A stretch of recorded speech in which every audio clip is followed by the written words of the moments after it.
going to have a go at doing that? Okay. So it's recording to the cloud, and I think that means it will just record me. Is that right? So none of you should appear on this. But anyway, what's going to happen is I'm going to start sharing my screen. I feel a bit sad to be doing this with a PowerPoint. In live teaching, I wouldn't be using it. But anyway, here we are. We're on Zoom. We're managing to connect all around the world.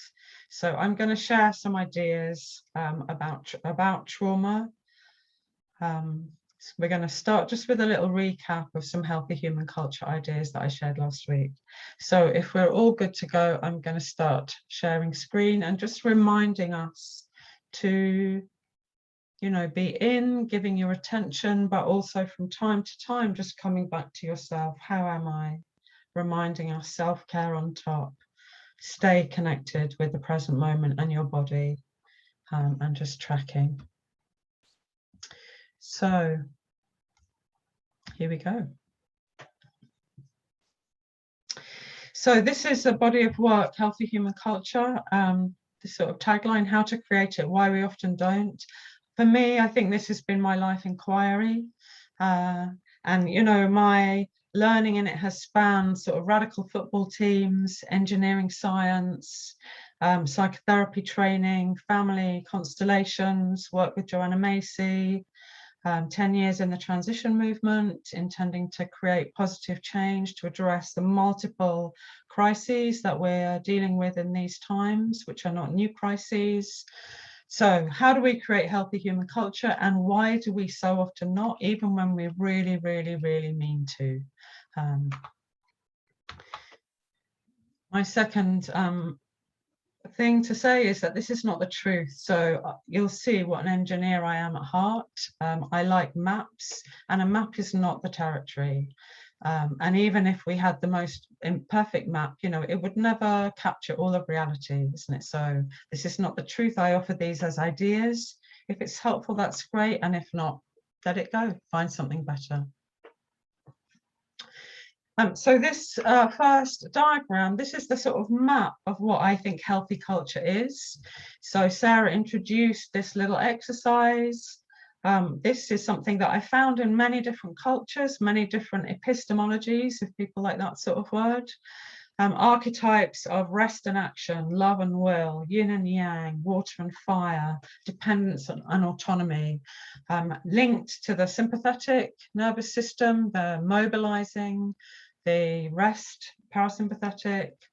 And this is a proposition for healthy culture, ground state in which we have balance and flow between these archetypes, supported by cultural practices, ceremonies, rituals, habits, rhythms. So as we move to the right, there's more stress comes into the system, the polyvagal theories, you know, I'm sure many of you are aware of it. The first stress response is to try to negotiate, communicate. How can we resolve the situation? By through language, through facial expression, through feeling, and often we'll sort something out and come back to our ground state of relaxed flow. So building our map of healthy human culture, this is all called part of the ventral, parasympathetic, and the relaxed sympathetic nervous system, the social engagement system. And I love this idea. There's a sort of constant movement in us when we're in this state between the acceleration of sympathetic and the breaking of the ventral vagal. So it's never just one or the other. There's always this balance and different levels of tone between the different parts of our nervous system. So if there's a more serious situation, or the level of stress is ongoing or building, we get into our emergency responses. So the first of that is flight and then fight. I'm sure you're all familiar with that.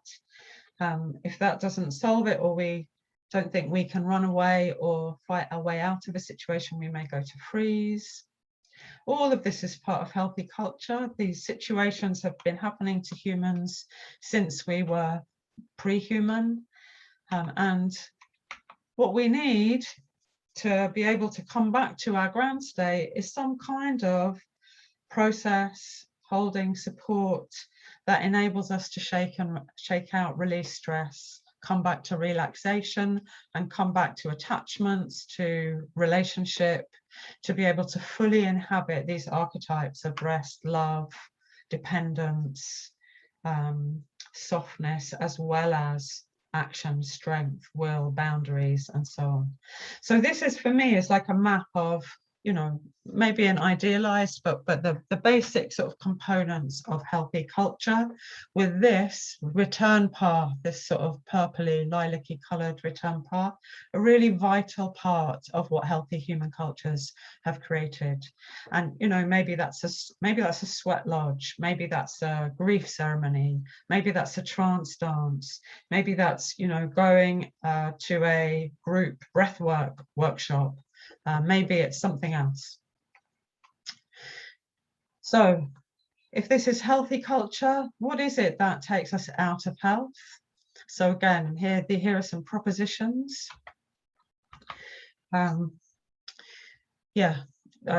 Just to say, isn't it, when these return paths are working, these emergency situations actually become things that strengthen our communities. And that feels like a really helpful insight. We need stress. We need, do we need crisis? But, you know, we need to have these situations so that we know that we can deal with them. And then we don't live from a state of fear.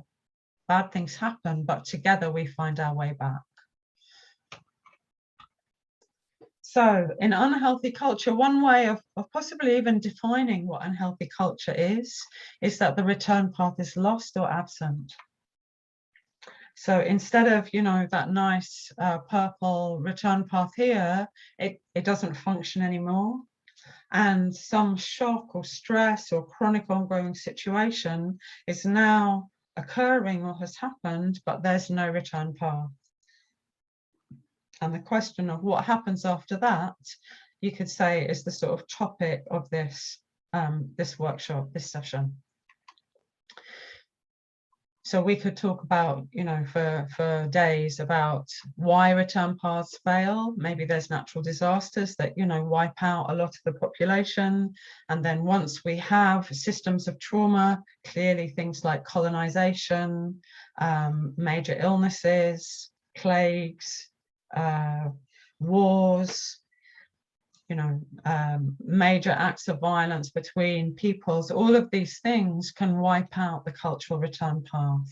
And colonization, you could say, often very deliberately destroyed indigenous or traditional return paths, ceremonies, languages, healers, rituals, gatherings, and so on. So once the return path is lost, we've got a kind of residue in the system of these activated emergency nervous system states. And just noticing that we're going from a kind of individual fight flight to asking questions about culture. You know, so this is no longer an individual map. This is really making propositions about groups of people or societies. So the suggestion here is, you know, a group loses its return path, and now in the population, there's all of these emergency states as a kind of residue that hasn't been discharged and hasn't been healed. You know, is this the truth? This is a sort of proposition. This is what I've been exploring.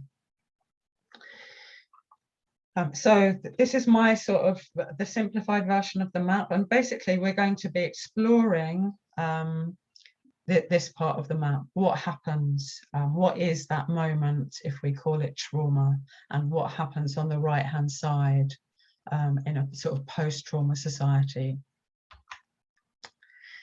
So we could say, you know, we might see these kind of behaviors on the fight-flight part of the system. You know, flight might lead us to sort of manic action, constant distraction, the inability to sit still, avoidance, and the fight plot might take us to domination, aggression, a feeling of anti-dependence, you know, of hyper-individuality.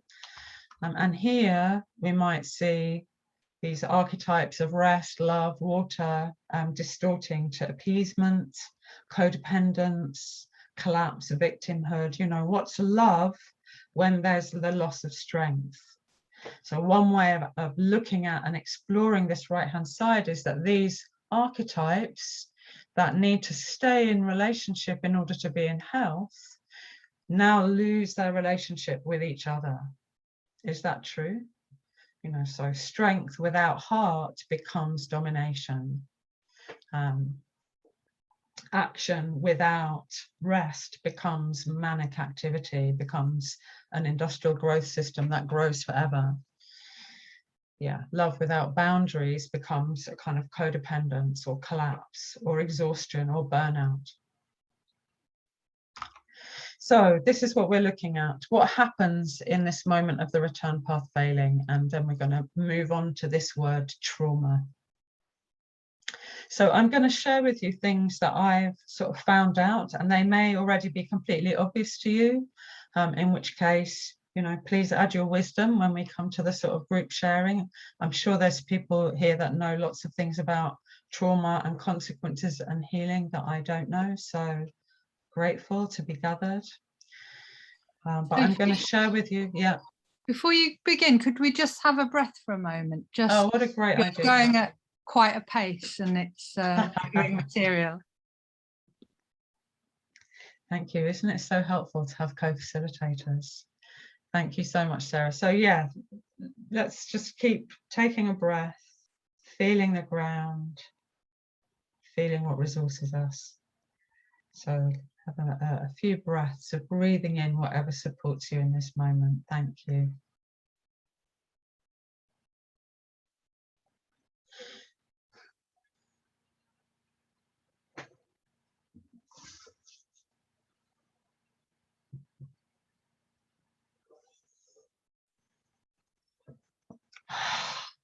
You're all on mute, so you're welcome to do as much sighing or anything else that helps the nervous system, sympathetic, parasympathetic. Just do a bit of which can just help us to keep digesting. So, some insights about trauma. Here's a little summary. Trauma is a two-stage process. Trauma resulting in 3 parts of the psyche after it, and trauma as something which is cultural rather than individual. So these are the 3 main kind of insights that I'm going to speak about. And I found some of these definitions of trauma helpful, so I'm really happy to share this presentation. You don't need to take notes of this.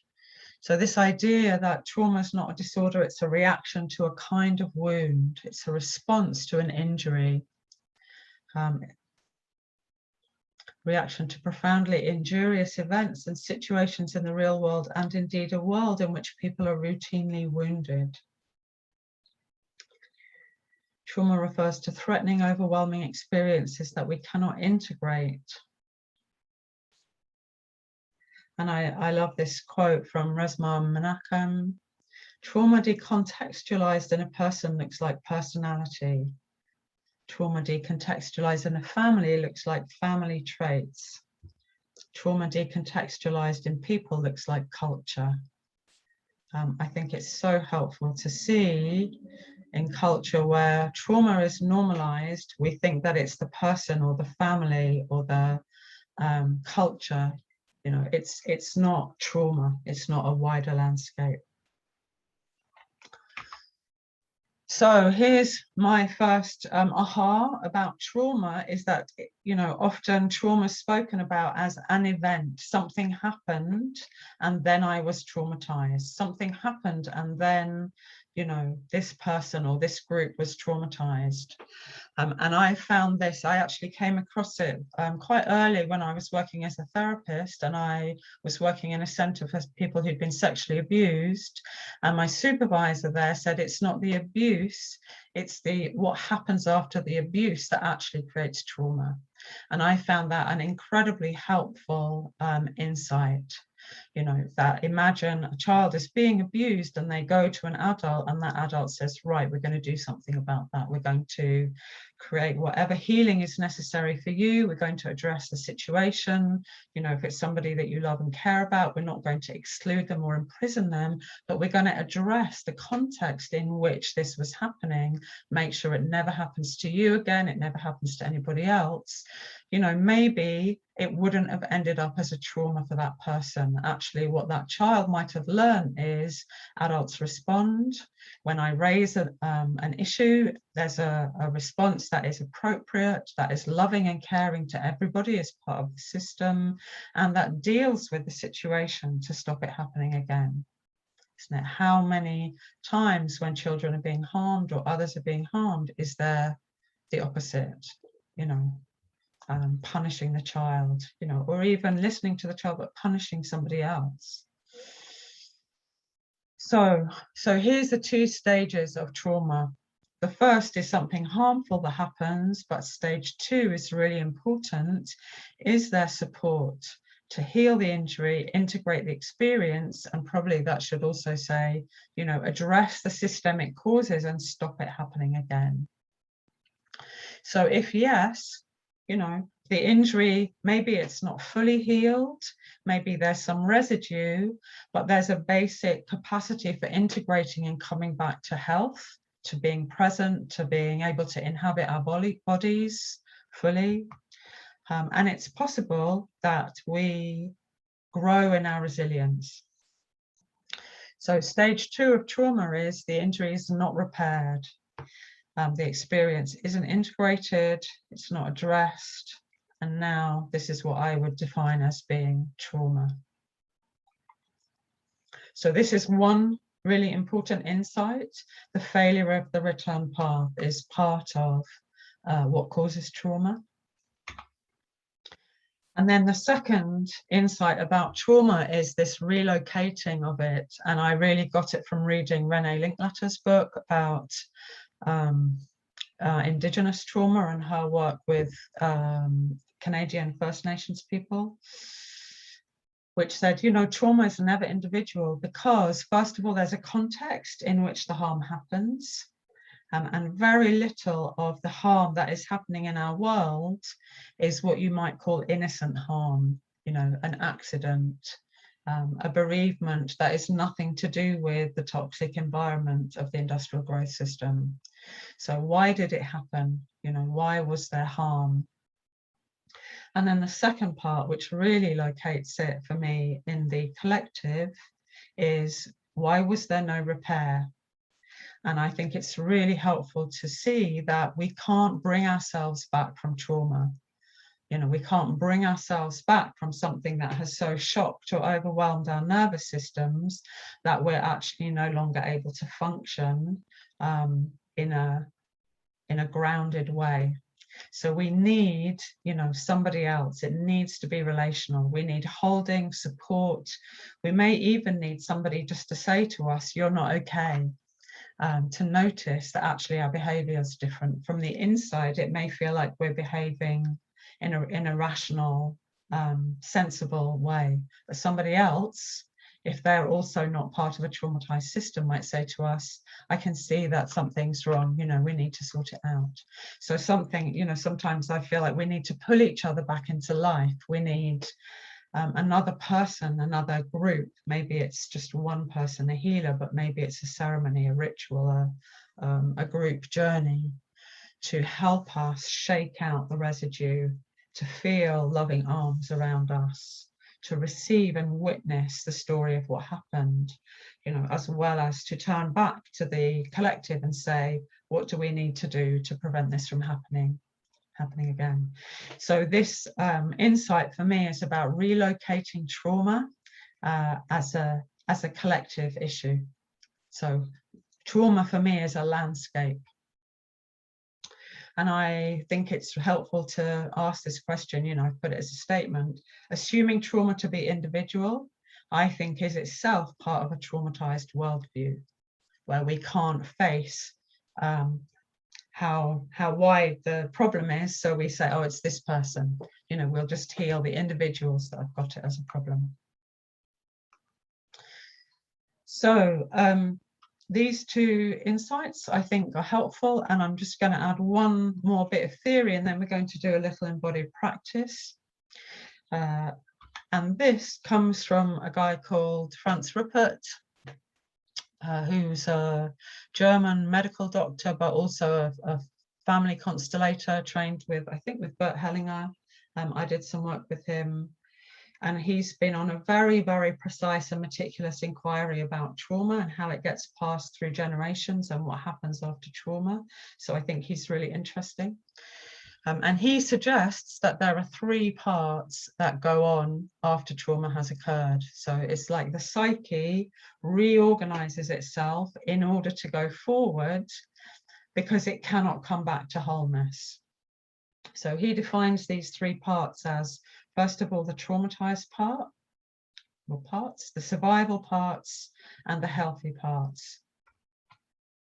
And we're just going to have a little look at what those 3 parts do, and then we're going to do a little embodied exploration that might link back to this. So the traumatized part, we're going to start with that, carries forward, let's put it all in, carries forward the experience of the trauma. So I've attempted, you know, remembering this is not the truth. I think this first little suggestion, you know, feelings from the moment of harm or the experience of harm, a feeling of breakdown, overwhelm, helplessness. There's usually terror, fear, a feeling of isolation, you know, I'm on my own dealing with this. There may be specific feelings because of the situation. And then I think there can often be a second and slightly different set of feelings that come when the return path fails. And I think it's important to include both sets of feelings in what the traumatized part is carrying. So this can often include feelings of abandonment, betrayal, a sort of loss of trust, a feeling that my community fails me, my relationships fail me, life, my gods, you know, spirit fails me.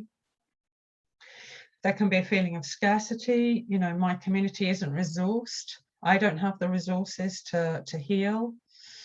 I think this is an interesting place to look for the original sort of narcissistic wounding, a sense of worthlessness. I'm not worth healing.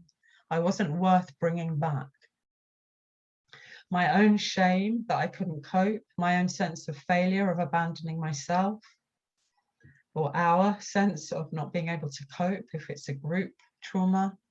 And, you know, maybe this sense of despair, the end of wholeness, nothing will ever be okay again. And I think it's helpful to put these feelings here because I hear some of these, I can find these voices in me when I find the part of me that goes, there will always be pain and it will never be healed. That kind of voice I know is the traumatized part in me speaking. So part of the nature of the traumatized part is it exists as if the trauma was happening right now. So when we touch into something in our body and the feelings of shame, of terror, of overwhelm, of grief start to come up, we know that we're touching the traumatized part, which is only a part of who we are.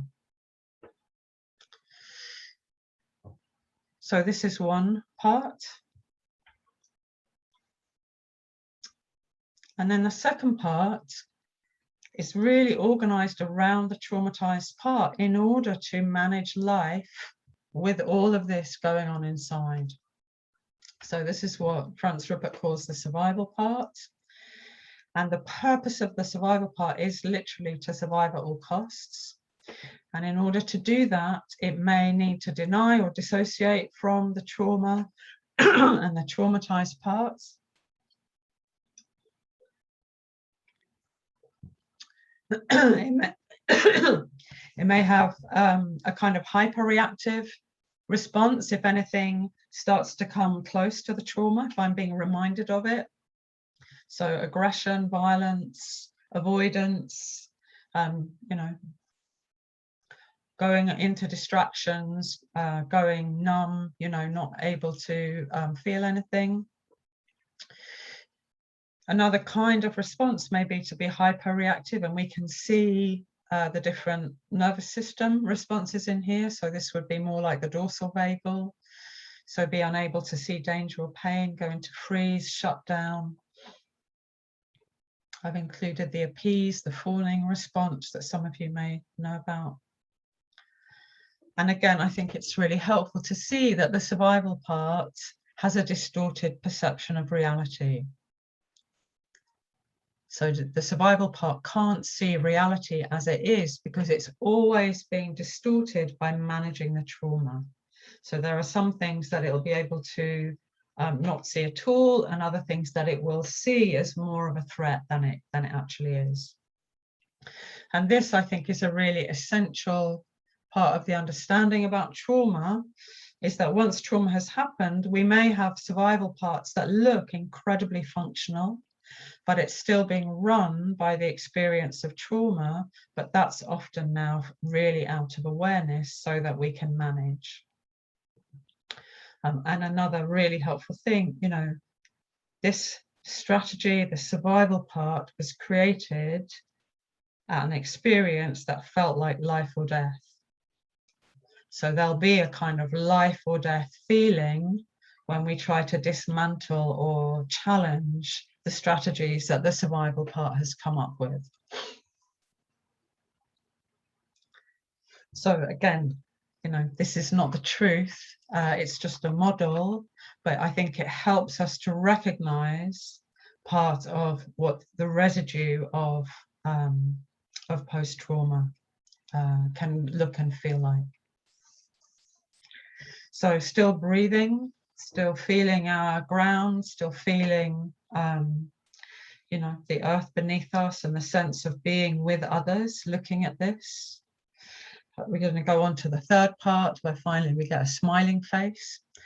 And I think it's really helpful that Franz Ruppert names the healthy parts. And again, the description of this I find incredibly helpful. So the healthy part is the part of the system, the person, the community, the group, the family, the society that can see and stay in touch with feelings of resource, love, beauty, meaning, self-worth, empowerment, and can be in touch with the pain. So, you know, what we were inviting at the beginning of this session is to evoke the healthy part. You know, that's the part of us that can call on resources when we need it. That's the part of us that has choice. The healthy part is the only part that can see the whole system. It can see that there is trauma, there are survival strategies, there are distortions, there's dysfunction, and that dysfunction is both in here and it's out there. So it doesn't put all of the dysfunction out there and just blame other people, but it also doesn't only pathologize myself. You know, it can see that there's trauma in the landscape. The healthy part is the only part genuinely in touch with the present moment. And it's the only part that can create healing or change. And you know, one of Franz Ruppert's kind of things when he was training people to be constellators or facilitate or be therapists is to ask the question, who in me is in relationship with who in the client or the group? And unless we've got enough health in me relating to the healthy part of the client or the group that I'm facilitating, actually, all we're going to do is go around the cycles of survival strategies. So the beginning, you know, at the beginning of pretty much anything I do, I'll do something that evokes health, you know, that invites us to connect with gratitude, like Joanna Macy's work, with resource, with beauty, with why life is worth living. So just doing a little time check, we're just going to do a short embodied exercise. And this is really adapted from a woman called Deb Dana. Some of you may know her work. I'm going to stop screen sharing so I can see you all again, and feel free to to wave if you know what I'm talking about. People know Deb Dana's work and polyvagal states, a little bit, Stephen Porges's. So Deb Dana basically has translated Stephen Porges's unbelievably helpful, but also very scientific and academic work into things that are much more accessible. And she offers this, I'll share the link at the end, as a kind of basic resource for her clients. So she works as a therapist. So she offers this as a practice to her clients to track and navigate their own inner state.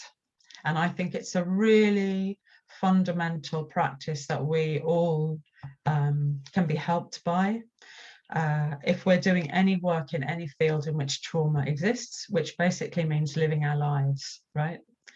So I invite us to have a go at it. If you don't want to, it's all an invitation. You know, you can just track the invitation and do it as much as feels right for you. Does that feel good? So I'm going to invite you again to, let's just check actually, does anybody just really need anything, or we're going to do some taking breaths and coming back to places of resource. But that was a lot of information, wasn't it? So we're going to slow down and come back to our bodies. Does anyone need anything before we go into this practice? We good to go? I'm just going to pause the recording now. Just so not feeling brilliant. Thank you. That's a good idea.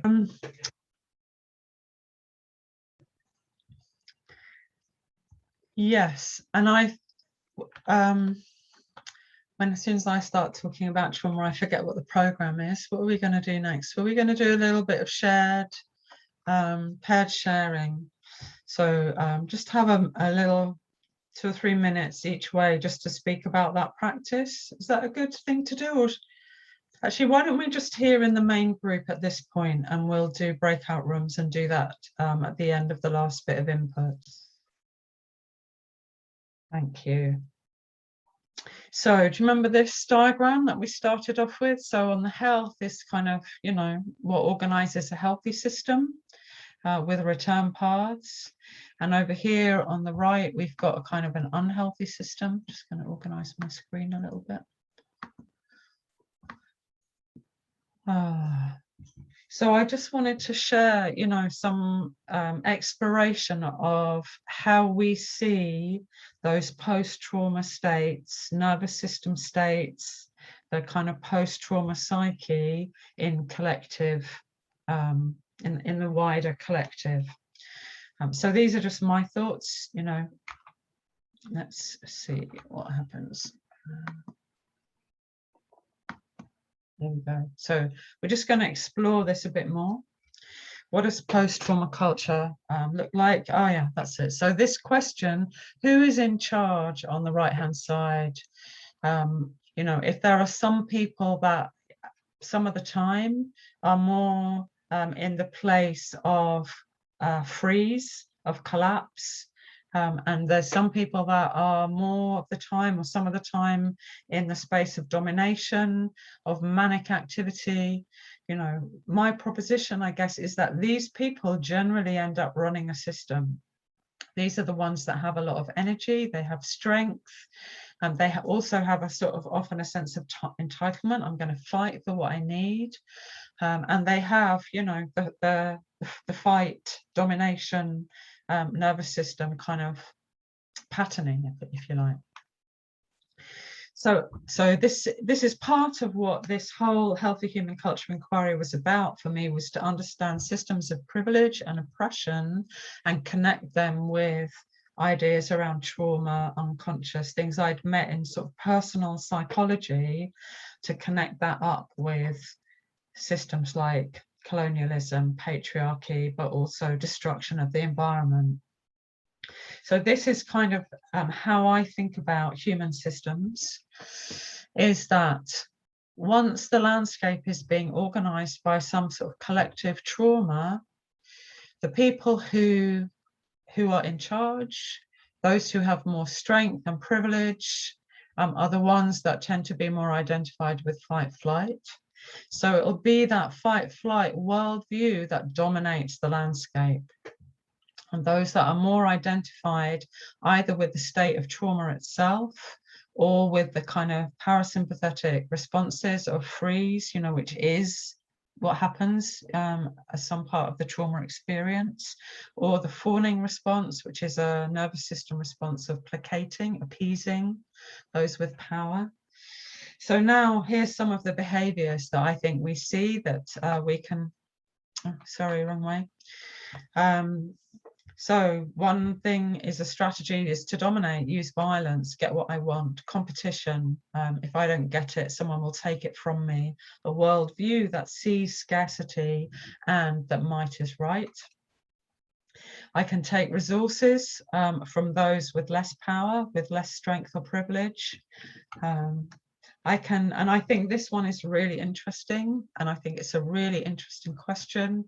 If underneath this whole system is the experience of trauma, which includes feelings of helplessness, but also shame, is part of what happens in systems of colonization or rape culture, the capacity to export my feeling of shame into somebody else's body. So it's not just about putting violence, it's actually, I can't deal with these feelings myself, but I'm going to process it through Black bodies, female bodies, you know, the bodies of children, the bodies of, by locking up people who are refugees or something else. And then on the flight sort of part of the top right hand side, manic activity, distraction, I think it's really interesting. I was reading George Monbiot's article today, you know, how much of what's going on at COP is about distracting us from what's really going on, you know, how many strategies and, you know, pledges there are going to be from people who have no intention necessarily of really cutting carbon or stopping fossil fuels, but also avoiding or minimizing, you know, the significance of what's happening, denying how long we fought climate change denial, but also how essential to traumatized culture it is to behave as if it's normal, that women are regularly sexually harassed, that 1 in 4 children may be sexually abused. It's normal for Black people to be stalked and harassed and sometimes hurt and sometimes killed by white police officers. You know, it's like that this is something that the politicians don't need to do anything about. And another characteristic of the dominant culture is that it doesn't want to do inner work, because if it sits on a cushion, if it starts to look inside, it's going to meet, excuse me, this place where the trauma happened and there was no resource to heal.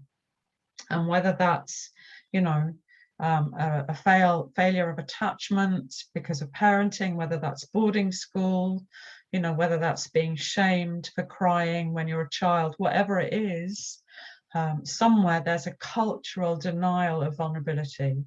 And those who do express vulnerability will often be pathologized or attacked or persecuted. And whether that's for feeling or because they're carrying that in the system as the ones who are homeless, you know, the ones who are struggling financially. So, you know, those that are on the bottom side often end up with more stress, more illness, dealing with poverty, locked up, and so on. And, you know, one of the survival responses then is placate. You know, if I'm not obeying the rules, if I don't follow the system of harm, then I'll be punished in some way. So, you know, this is a map of the unhealthy side, and I think you can really see, you know, some of the survival strategies, so the survival parts of the psyche sort of operating up here. Some of the traumatized part, you know, certainly over here underlying it all. And, you know, this sense that in a traumatized system, the trauma just gets recycled. So, you know, these people can keep putting their trauma into other people, but also the endless manic activity will create burnout. They'll, the systems of violence create their own collapse, the inevitability of more trauma.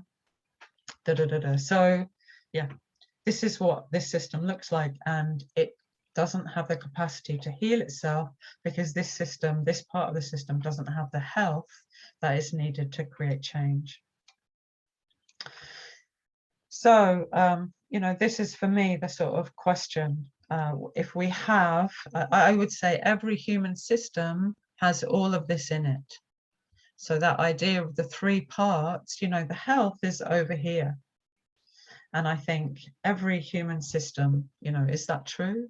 Has some capacity for health, for being in ground state of love, of action, all of the liberation movements for change, restorative justice, regenerative culture, protest movements, but also trauma healing.